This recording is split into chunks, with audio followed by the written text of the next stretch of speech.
Okay, well, welcome everybody. This is another video by me, Diggs, and today I'm going to bring you a sort of a gameplay commentary on Counter-Strike Global Offensive, and the map is Dust. And I'm just going to go for auto select there. I think I go on the terrorist side.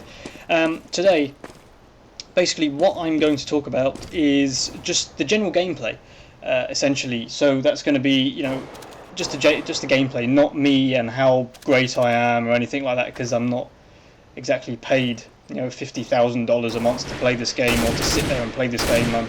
I'm not that good, but I'm good enough to show you just a basic overview of kill streaks and, well, not even that, just the game, really. So I get a bit of a background on my Counter-Strike history. I haven't played FPSs for quite a while.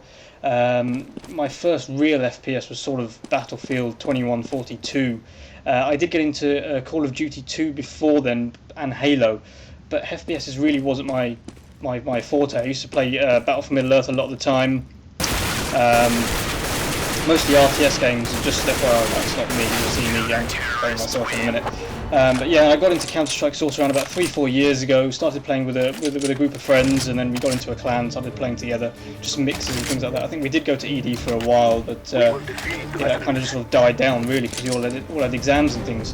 But I mean, this game, who knows? You know, we could go back together again. We could, you know, we could play. I could go play for another team. You know, who knows what happens in this game? But this game does prove to be promising. But I think a lot of players aren't going to buy this game yet. They're going to try and stick to Counter-Strike Source until a lot of their, well, I'd say, clan mates join them as well. It's going to take a big push to try. It's not just like a new game comes up, everything is new. You know, something like Call of Duty, from Call of Duty 2 to Call of Duty 4, you know, something like that. Like everyone's going to go, okay, let's all change now, or you know, they still haven't. So it doesn't always prove that new games are always going to be successful and clans are going to move to them. You know, or the esports series will move too. I think there has to be a big push on Valve's end to do that. When you look at the flash, you've got everything recorded out there. You can see for yourself how everything works. It's just the general dynamics of how this game's going to play out, especially within the community. I mean, so far, so good. The game isn't exactly bad. The game's actually pretty decent. The animations of the bullets, the whole shooting, the reg hits are a lot better. As you'll be able to see in a minute. There you go, last bullet headshot. Well, that's what it's all about. It's used to happen on Counter-Strike Source as well. You're probably cursing the thing, or at least the player Hot Chocolates cursing the last bullet shot, thinking he's a lucky git. So yeah, the cache system is, you know, there again. The cache system there. That's what a lot of people didn't understand when they tried this game out during the beta, or when they even tried out Counter-Strike Source, or even 1.6, or any game, any Counter-Strike Source, Counter-Strike game for that matter. They just didn't understand how the cache system worked. They didn't know, which is fairly simple, and they hated the cache system. But anyway, obviously we know about Dust and Dust 2. Basically, it's you got to plant the bomb. Counter-Strike's mostly about bombs. You got to plant bombs in the various bomb sites. If I say bomb once more, probably the MI5 will come and track me down. So I'm going to stop saying bombs. I just said it again. But I'm going to talk about hostages. Obviously, there's another gameplay. There's also another gameplay put in, which is the arms race. I haven't played that game yet, but I've seen it. Basically, it's sort of like a Call of Duty kind of game type, where you got, you know, you kind of rank up. When you get a kill, you get the next weapon, and you get a bullet with that, and you got a kill to get the next weapon, the next weapon. You just get better weapons as you go along when you're the first person to get a kill from that weapon. That's basically the game type. As I mentioned before, there's the demolition type of games where the terrorists, which is what I'm at the moment, not in real life, as you can see, just in case MI5 are listening, to basically plant the bomb at the bomb sites designated A or B, which you're going to get to, and the counter-terrorists, which are the people against me. Now before I move on to that, I'm just going to show you one of the new weapons, which is the Molotov cocktail. They're available for the terrorists. The weapon available, which is basically the equivalent to that on the CT side, the counter-terrorist side, is a incendiary grenade. So that's what they use. Basically exactly the same thing, they just put fire. So kind of a strategy that you will probably use if you're the counter-terrorist. You will use those incendiary grenades to basically stop people going to, you could probably throw about 2 in the mid on Dust 2, and that'd stop them going down from mid. You could throw them in B tunnels if you wanted to. You know, just to get the health down. It's won't kill them straight away, or get the health down. Anyway, yeah, you see the wedge is back again. I think that's where I put somebody. Yes, I think that is. Yeah, he comes straight through the doors. Obviously, same concept in Counter-Strike Source and other CS games as to this. When you get close, when you want to spray, you spray downwards because the spray goes up. As you can see, the recoil isn't as bad as CSS. You know, you can control your recoil by aiming downwards. But as again, there is recoil, and if you don't control it, you are going to completely miss them. Anyway, back to the game types. You've got your hostages, which is that type of gameplay. You know, you get loads of different maps on that. You get different maps on all these types of gameplay. Like Aztec is going to be another one for the bomb game type.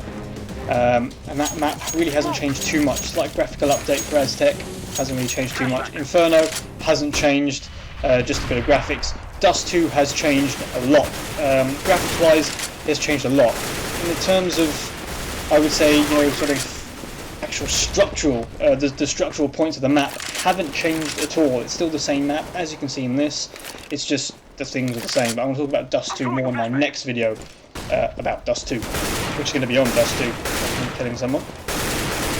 But in terms of this game, yeah, you know, the whole structural points of the map are still the same. It's the graphical features of the map that are different. You can see that the shots are a lot more smoother than in Counter-Strike Source, I would argue anyway. I found my shots to be much more smoother. There is a little bit of footsteps though, if I just let you listen.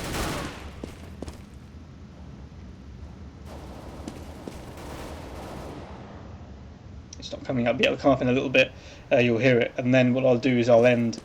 No, it's not this bit, it's this bit is when I die. Yeah.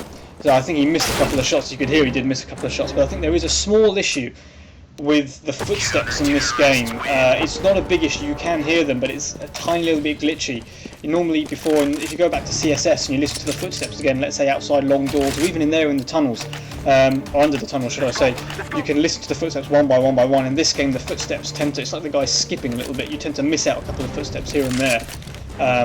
So yeah, that's, I mean, it's very detailed, but I mean, when you're playing, you know, a match, you do want to listen to every single footstep that there is to give you an indication as to where they're coming, how quickly they're coming, and obviously it's key to listen to in this game. You have to listen. This is the game where the whole listening part of the footsteps really came about.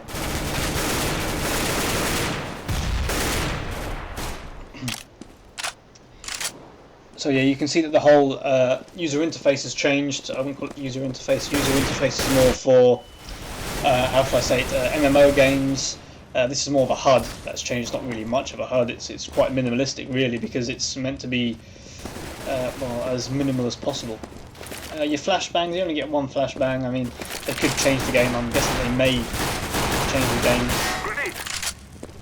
And I get shot again through boxes by those people. I'd say a rude word there, but no. I mean, the weapons are fairly balanced. The M4, a lot of people are buying the M4. The M4 does not have a silencer. You do not have an option to silence your M4. They may include it, they may not.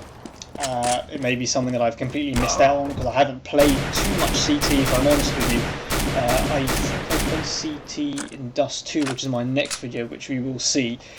But I haven't had a chance to play CT a lot. I've played T mostly, and from what I can tell, you cannot silence the M4.